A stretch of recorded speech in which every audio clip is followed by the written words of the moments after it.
ধৰক আপুনি প্ৰতিদিনে এজন চাহৱালাৰ দোকানত চাহ খাবলৈ যায় প্ৰতিদিনে সমান মূল্য 10 টকা মাহটোত যিমান দিনে যাওক প্ৰতিদিনে ঠিক 10 টকাই দিব লাগিব এই সমান টকা দিয়াৰ ধাৰণাটোকে আমি ফ্ল্যাট ইন্টাৰেষ্ট বুলিও কওঁ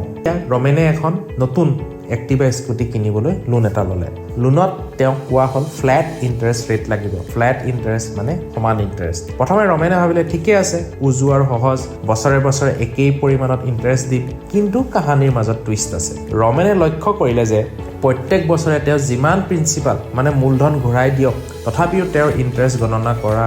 হৈছে মূল প্ৰিন্সিপালৰ ওপৰতে অৰ্থাৎ প্ৰিন্সিপাল কমিলেও ইন্টাৰেষ্ট কমি নাথাকে এইটোকে কোৱা হয় ফ্ল্যাট ইন্টাৰেষ্ট মেথড যদি ৰমেনে প্ৰথমে এই ইন্টাৰেষ্ট মেথডৰ মিনিং বুজি লোৱা হলে তেন্তে তেওঁ ৰিডিউসিং ব্যালেন্স ইন্টাৰেষ্ট বা অন্য সুবিধাজনক স্কিমত লোনটো ল'ব পাৰিলে হেতেন তাত প্ৰিন্সিপাল কমাৰ লগে লগে ইন্টাৰেষ্টটো কমি যায় ফৰ এক্সাম্পল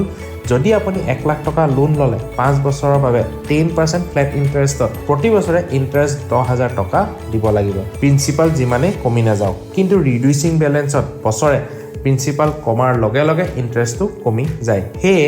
ৰিডিউসিং ব্যালেন্স লাভজনক সেই কাৰণে আপুনি যদি ইন্টাৰেষ্ট ৰেটক লৈ কনফিউজ হয় তেন্তে আপুনি জাস্ট সুধিব ইএমআই কিমান আৰু কিমান বছৰৰ কাৰণে তেন্তে আপুনি আইডিয়া এটা কৰিব পাৰিব যে আপোনাৰ ৰেট অফ ইন্টাৰেষ্ট কিমান লৈছে সঁচাকৈ লোন লোৱাৰ আগতে ইন্টাৰেষ্ট কিদৰে গণনা হৈছে ফ্ল্যাট নে ৰিডিউসিং হেয়া ভালদৰে বুজি ল'ব স্মাৰ্ট সিদ্ধান্ত লওক আৰু কম ইন্টাৰেষ্টত লোন লওক আৰু ইয়াৰ দৰে সৰল আৰু প্ৰয়োজনীয় ফাইনান্সিয়েল ৰিলেটেড ভিডিঅ' চোৱাৰ বাবে লাইক আৰু শ্বেয়াৰ কৰক আৰু আমাৰ চেনেলটো সাবস্ক্ৰাইব কৰি লওক আজিলৈ আহিছো ধন্যবাদ